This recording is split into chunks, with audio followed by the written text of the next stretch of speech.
बच्चों आज हम फिज़िक्स का चैप्टर 14 स्टार्ट करने लगे हैं जिसका नाम है लाइट। जी बेटा, तो सबसे पहले लाइट की डेफिनेशन देखते हैं। Light is a form of energy. देखिए बच्चे, ये सारी एनर्जी हैं।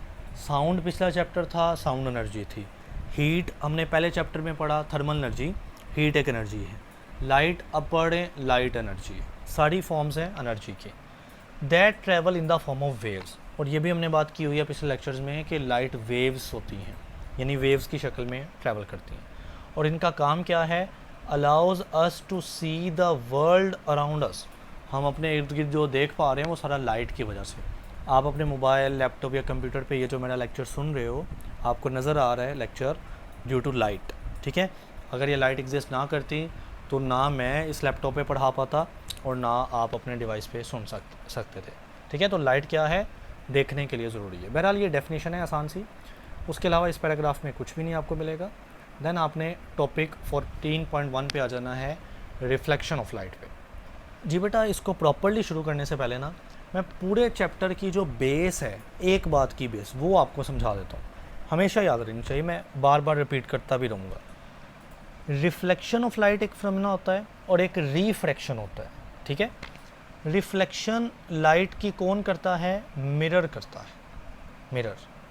और जो मैं रिफ्रैक्शन पढ़ाऊँगा आपको, रिफ्रैक्शन ऑफ लाइट, वो कौन करता है? लेंस करता है। तो आपने ये दोनों चीज़ें में बात फ़र्क सुना होगा या नाम सुना होगा, फ़िलहाल नाम काफ़ी है। एक चीज़ होती है मिरर, एक होता है लेंस। जो मिरर है ना, वो लाइट को बेटा रिफ्लेक्ट करके भेजता है, लाइट की रिफ्लेक्शन करता है। कौन? मिरर। और जो लेंस होता है वो लाइट की ही रिफ्रैक्शन करता है। तो इट मीन आज हम रिफ्लेक्शन पढ़ रहे हैं, तो रिफ्लेक्शन कौन करवाता है? मिरर करवाता है। ऑलराइट जी बेटा, देखें सबसे पहले इस डायग्राम को समझते हैं। ये जो मैं शेड कर रहा हूँ, ठीक, यहाँ पर आपको एम नज़र आएगा और यहाँ पर लिखा भी है कि प्लेन मिरर है। ज़ाहिर है मैं आपको रिफ्लेक्शन पढ़ा रहा हूँ, रिफ्लेक्शन मिरर करवाते होते हैं। तो बेटा बेसिकली ये एक मिरर है। ये जो सीधी सी आपको लाइन नज़र आ रही है ना, ये मिरर है। ऑलराइट, यहाँ पर ये लाइट आ रही है और इस मिरर पर इस पॉइंट पे टकरा रही है जिस पॉइंट को ओ मेंशन किया गया है। तो बेटा टकराने वाली लाइट का नाम होता है इंसिडेंट रे। बात को समझें, इंसिडेंट का मतलब होता है टकराने वाली। अब चूंकि ये लाइट आ रही है और मिरर पर टकरा रही है, ये मिरर है, और चूंकि ये लाइट आ रही है तो मिरर पे टकराएगी भी, और टकराने वाली का नाम होता है इंसिडेंट रे। ये लाइट है, बेसिकली लाइट। टकरा कर ये लाइट वापस जा रही है। वापस से मुराद है कि ये आगे तो नहीं एंटर हो रही, आगे जाती तो उसको वापस थोड़ी कहते, उसको तो आगे कहते। ये जा रही है टकरा के वापस, यानी ऊपर वाली साइड से आई थी, नीचे नहीं गई, ऊपर ही रही है। वापस जाने के प्रोसेस को बोलते हैं रिफ्लेक्शन। तो लाइट यहाँ पर रिफ्लेक्शन कर रही है, लिहाजा मैं इस वेव का नाम रिफ्लेक्टेड रे रखता हूँ, या वेव भी कह लें चले, इसका फ़र्क भी बता दूंगा। तो इंसिडेंट रे और रिफ्लेक्टेड रे क्या होती है? जो लाइट आ रही है, टकरा रही है, उसका नाम है इंसिडेंट रे।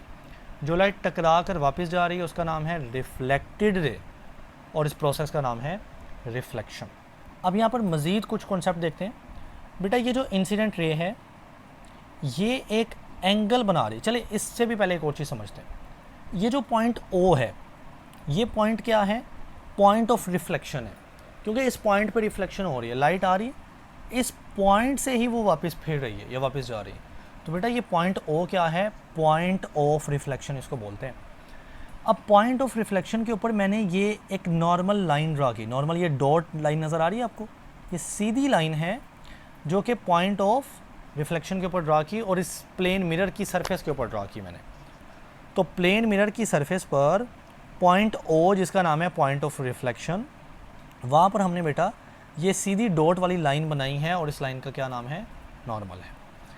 नॉर्मल जो है वो आप देख सकते हैं कि 90 डिग्री एंगल बना रही होती है। यानी अगर ये मिरर इस तरह से पड़ा है, उसके ऊपर ये पड़ा है नॉर्मल सीधी लाइन, तो बेटा इनके दरमियान एंगल कितना होता है? ये एंगल होता है 90 डिग्री। सो बेटा ये सीधी लाइन का क्या नाम है?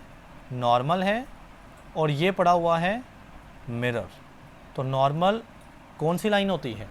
मिरर के ऊपर एक सीधी लाइन होती है, 90 डिग्री एंगल बनाती है, उस लाइन का नाम होता है नॉर्मल। अब आगे ज़रा मूव करते हैं, जो मैं बात शुरू करने लगा था। देखिए बेटा, ये इंसिडेंट रे आ रही है और ये आ रहा है नॉर्मल लाइन।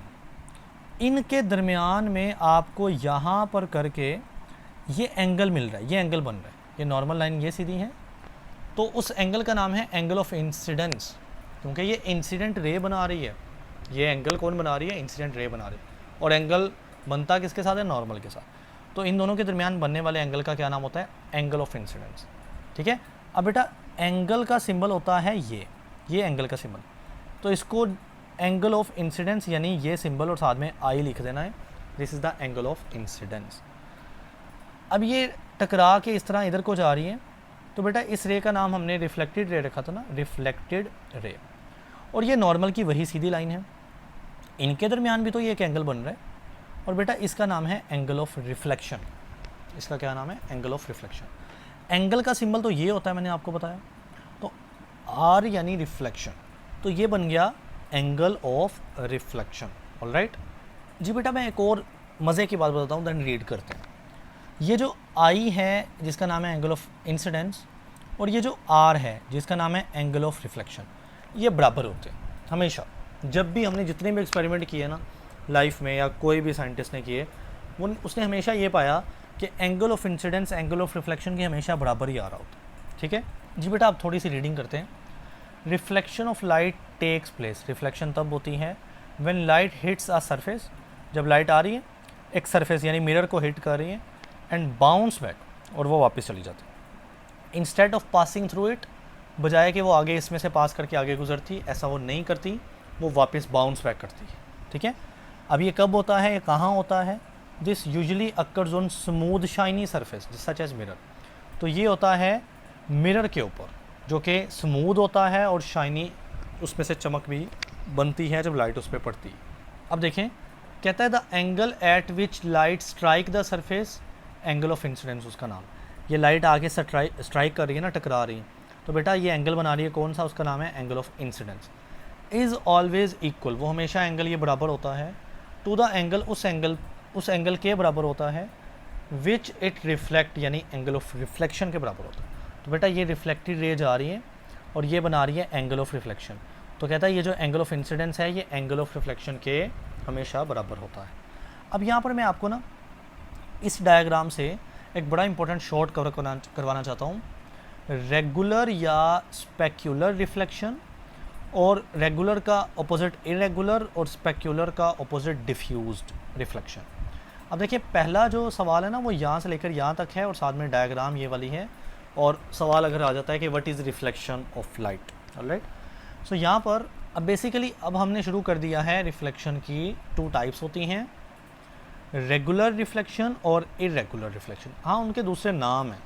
रेगुलर का नाम है स्पेक्युलर रिफ्लेक्शन और डिफ्यूज्ड का नाम है इरेगुलर रिफ्लेक्शन। सो यहाँ से हम डायग्राम से समझते हैं। बेटा ये रेगुलर या स्पेक्युलर रिफ्लेक्शन बनी हुई है। ठीक है, यहाँ पर क्या हो रहा है, लाइट आ रही है और कैसे परफेक्ट में जा रही है, रेगुलर परफेक्ट में। और ऐसा क्यों हुआ? क्योंकि बेटा ये जो सरफेस है ना, जो मिरर है, ये मिरर है बेसिकली, क्योंकि मिरर स्मूथ होता है। ये सरफेस यहाँ पर स्मूथ थी बड़ी। ठीक है, तो स्मूथ सरफेस से लाइट आती है, टकरा के वापस जाती है रेगुलर वे में। ठीक है, सो रेगुलर रिफ्लेक्शन ये होती है। जबकि ये है डिफ्यूज्ड रिफ्लेक्शन, यहाँ पे आपको नज़र आ रहा है, और डिफ्यूज्ड का ही नाम हमने यहाँ पर क्या रखा है, इरेगुलर रिफ्लेक्शन। अब ये कहाँ पे होती है? एक ऐसी सरफेस पर जो कि आप यहाँ पर देख सकते हैं कि ये इरेगुलर सरफेस है, और आप यहाँ पर देख सकते हैं कि ये कैसी स्मूथ रेगुलर सरफेस है। तो ये इरेगुलर सरफेस के ऊपर लाइट आकर क्या एक डायरेक्शन में जा रही है? नहीं, कुछ लाइट इधर को दाएं जा रही है, कुछ बाएं जा रही है, कुछ सीधा, कुछ ऊपर। जबकि इस साइड पर तो लाइट सिर्फ एक ही डायरेक्शन में जा रही थी। तो इसी बेस पर हमने टाइप रख दी रेगुलर रिफ्लेक्शन और इरेगुलर रिफ्लेक्शन। सो रेगुलर देखते हैं, it takes place on smooth surface like mirror. तो ये स्मूथ सरफेस पे होती है जैसा कि मिरर की सरफेस स्मूथ होती है। Where light reflect in one direction, सारी रोशनी की सारी जो लाइट है ना, वो एक ही डायरेक्शन में जा रही होती है सारी रोशनी। ठीक है, फॉर्मिंग अ क्लियर इमेज, और बेटा इससे इमेज भी क्लियर होता है। ठीक है, जबकि अगर हम बात करें इरेगुलर या डिफ्यूज्ड रिफ्लेक्शन की, so it occurs on rough surface like paper.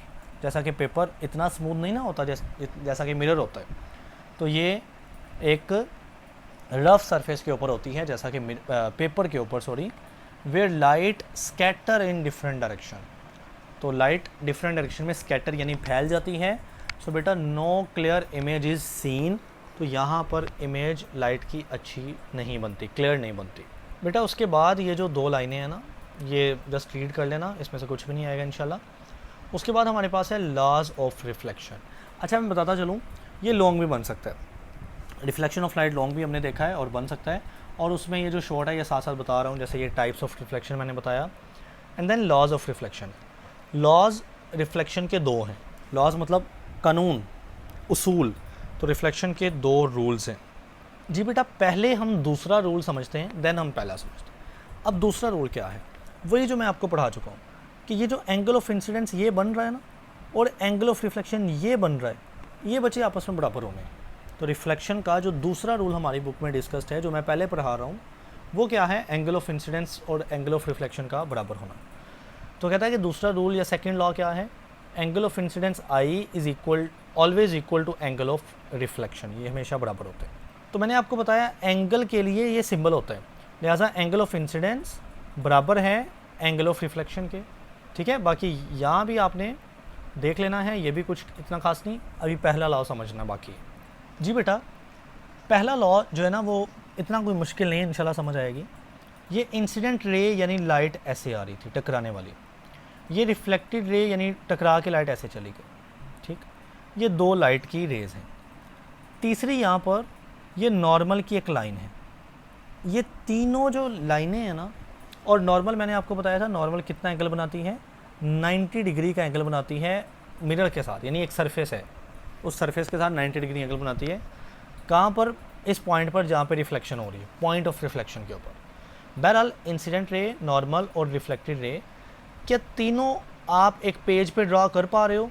बिल्कुल, क्योंकि हमारा ये जो बुक है इसका भी एक पेज ही है, तीनों पेज पे ड्रा हुई। ऐसा नहीं कि कोई लाइन पेज से बाहर जा रही हो या पेज पर उसको ड्रा करना इम्पॉसिबल हो।